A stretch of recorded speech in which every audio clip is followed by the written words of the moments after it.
go in hot 50 meters east. They're within hand grenade range. Stand by, we're firing. This is video from Apache helicopters during the battle. Hundreds of Taliban fighters so close to the U.S. soldiers, the two sides were just meters apart. 10 meters. So that's got to be kidding me. By the time the Apaches arrived, 75% of the soldiers in Chosen Company, 2nd Platoon, were dead or injured. This is miserable. This is the last 12 days of deployment. This is video those soldiers took just days before the battle. Doesn't this look like fun? Go Army. The 49 soldiers digging in by hand, trying to establish a new combat outpost in a village called Wanat. The Afghan contractor responsible for bringing heavy equipment had not shown up. You see these people up here? They want to shoot at us. They're going to go up into those things up there called mountains and shoot weapons at us. Village elders had warned Chosen Company the Taliban was planning an attack, and that is exactly what happened. Here he is, Lieutenant Brostrom.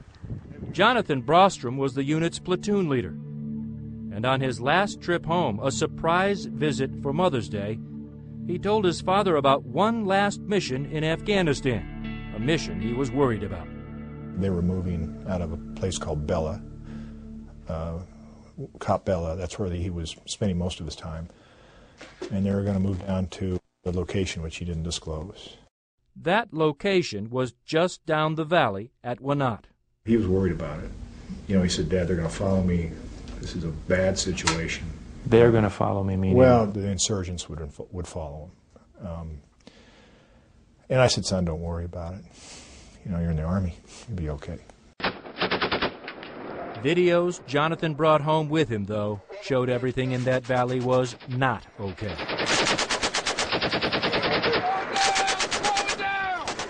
And he was getting attacked, well, I would say, you know, once or twice a week, or maybe more. You know, when a father looks at it, it looks like he's being shot at every day.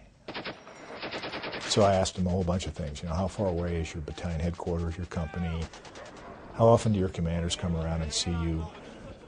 Do you get much Apache support or artillery support? Questions I would imagine you're asking not as a dad, but a colonel. Well, it was my experience coming out, but I was also concerned about his situation. You see, Dave Brostrom is not just the father of a soldier. For 30 years, he was a soldier. And it turns out the retired colonel had good reason to worry. Basically, the Army sent these guys up there and said, do the best you can. They did. They underestimated the enemy. I guess they hoped that everything would go right. Everything went wrong. Everything went wrong. We're on the west-hand side. We're going to look for the green smoke, and we're going to put some 30 down. You know, we got the notification, you know, on the 13th of July that he'd been killed that same day. You know, it just kind of, it all came together. I said, you know, I wonder if he was doing this mission he was talking about. And he was. Finally, I'm going to be able to answer some of the questions that you've had for over a year. The battle at Wanat was such a disaster it sparked an investigation. 2 years later, a Marine general would share the results of that investigation with 9 grieving families. One of the families recorded that meeting. We felt that there was dereliction on certain elements of the chain of command as a result of their inaction prior to the battle.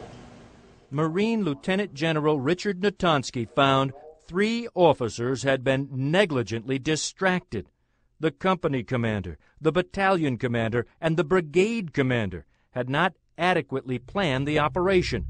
The soldiers had no heavy construction supplies to build a base at Wanat, no potable water in 100-degree temperatures, and, most damning, no officer visited Wanat until the day before the attack. The findings, approved by then CENTCOM Commanding General David Petraeus, should have ended the careers of the 3 commanders who David Brostrom blamed for his son's death. But the Army had something else in mind. But I'll just tell you, the perception right now is that you were told to soften this to the United States Army. And that's exactly what happened. We felt that there was dereliction on certain elements of the chain of command.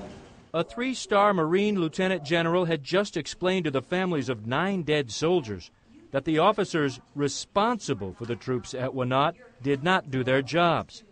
Mistakes were made leading up to the battle, he said in this video recorded by one of the families. But no sooner had General Natonsky finished that a second general stood up, U.S. Army General Charles Campbell, who delivered a bombshell.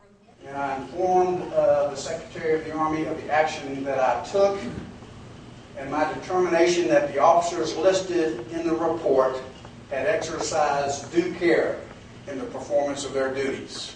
It was a complete reversal from the findings of Marine General Natonsky, findings approved by Army General David Petraeus. The letters of reprimand to the 3 commanders were rescinded. No one would be punished. Petraeus was asked about the reversal at a Senate hearing and made clear he still believes the 3 commanding officers were derelict of duty, disagreeing with General Campbell, the colleague who reversed his decision. We discussed that. I respect his view in this particular case. I support the process, but I did not change the finding that I affirmed after the investigating officers provided it to me. But again, I support this particular process. But for Dave Brostrom, an especially stinging moment was yet to come. The Army's Combat Studies Institute was writing the final historical report on the Battle of Wanat and re-interviewing only those officers in the higher command, the same officers that had been originally found derelict of duty. Then the Army's Combat Studies Institute released what is now official Army history. My personal feeling, this is my feeling, is that the Army, when they took a look at General Petraeus and General Natonsky's independent investigation, it was embarrassing to them. The final decision was more to protect the institution than it was focused on, finding officers or chain of command derelict in their duties. And put a lot of the blame on your son. Yes, they did. In what is now official Army history, the Army largely blamed platoon leader Lieutenant Jonathan Brostrom for the deaths. The report says he picked a poor location for the observation post and failed to use Afghan security forces as lookouts. It's a lot easier to blame a dead second lieutenant than it is the chain of command.